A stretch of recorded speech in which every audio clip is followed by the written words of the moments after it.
ओम शांति। आज 3 जून 2025 की साकार मूल्य का विश्लेषण और विशेष पुरुषार्थ सूत्र। आज बाबा ने बहुत सुंदर महावाक्य कहे हैं। मीठे बच्चे, अब तुम नए संबंध में जा रहे हो, इसलिए यहाँ के कर्म बंधनी संबंधों को भूल कर्मातीत बनने का पुरुषार्थ करो।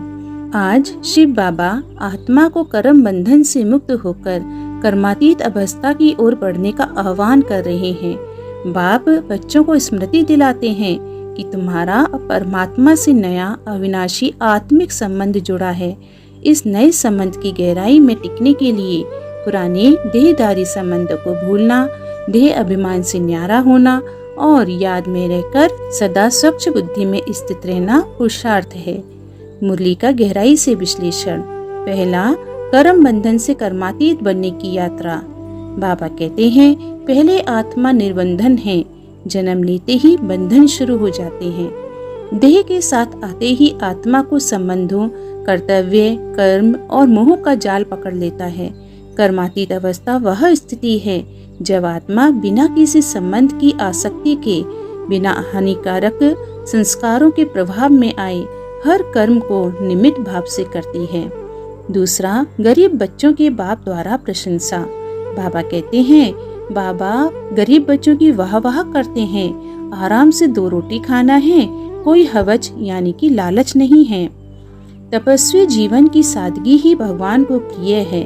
बाबा कहते हैं, वह गरीबी वह जो सुख की भूख नहीं बल्कि आत्मा की भूख पूरी करती है। अनपढ़ बच्चों की खुशी पढ़ाई की कोई जटिलता नहीं, क्योंकि पढ़ा हुआ अर्थात शास्त्र आदि भूलना नहीं पड़ता, सिर्फ सच्चे दिल से बाबा को अपना बना लेते हैं।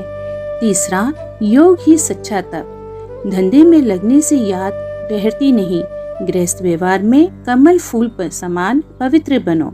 याद में रहने से ही आत्मा सशक्त होती है और पुराने संस्कार खत्म होते हैं। कमल फूल समान पवित्रता, जल में रहते भी निर्लिप्त रहना, यही तपस्वी का जीवन है। माया के तूफान आएंगे ही, लेकिन स्मृति और याद के बल पर हम उन्हें पार कर सकते हैं। चौथा, गृहचारी और नाम रूप का मोह। बाबा कहते हैं, गृहचारी बैठने का मुख्य कारण योग की कमी है। नाम रूप में फंस मरते हैं। नाम रूप संबंध माया का सबसे गहरा रूप है।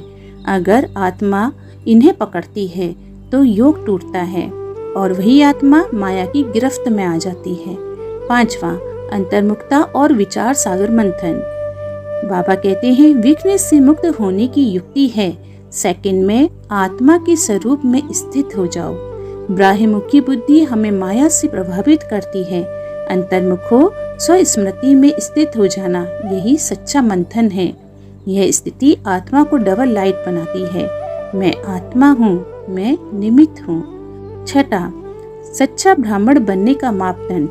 बाबा कहते हैं, जिन्हें ज्ञान रत्नों की कदर है वे उबासी या छुटका नहीं लेते। सच्चा ब्राह्मण वही है जो मुरली सुनते समय पूर्ण जागृति, एकाग्रता और श्रद्धा से बाप के वचनों को आत्मा में धारण करता है। ज्ञान को सत्कार देने वाला ही भविष्य का सतयुगी देवता बनता है। सातवां, वैराग्य की स्थिति। बाबा कहते हैं, इस दुनिया में जो कुछ देखते हो वह कल नहीं रहेगा। बाबा बार बार याद दिलाते हैं कि ये छीछी दुनिया अब खत्म होने वाली है। वैराग्य क्या होता है? वैराग्य संसार की असरता को जानकर बाप के पास बुद्धि लगाना। जैसे सांप पुरानी खाल छोड़ता है, वैसे आत्मा इस पुरानी खाल को छोड़ने की तैयारी करे। विशेष पुरुषार्थ बिंदु अर्थात डेली प्रैक्टिस पॉइंट। पहला, एक बाबा, दूसरा ना कोई संबंध, स्मृति, शक्ति सभी में केवल बाबा को रखो। दूसरा, कम से कम बोल, अधिक से अधिक याद में रहकर कर्म करो, यही श्रेष्ठ तपस्या है।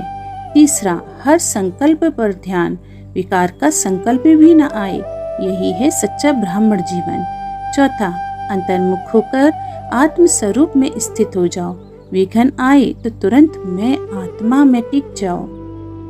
पांचवा, गृहचारी से सावधान, नाम रूप से बुद्धि को हटाओ, योग में स्थित रहो।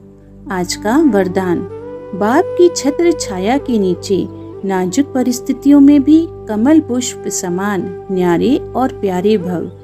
बाप की छत्र छाया के नीचे नाजुक परिस्थितियों में भी कमल पुष्प समान न्यारे और प्यारे भव। भावार्थ, छत्र छाया का अनुभव सेकंड में होगा जब याद सच्ची होगी। परिस्थिति कितनी भी कठिन हो, अगर याद सशक्त है तो वह बदल जाएगी। स्लोगन, बातों का पर्दा बीच में ना आने दो तो बाप के साथ का अनुभव बना रहेगा। बातों का पर्दा बीच में ना आने दो तो बाप के साथ का अनुभव बना रहेगा। अच्छा, ओम शांति।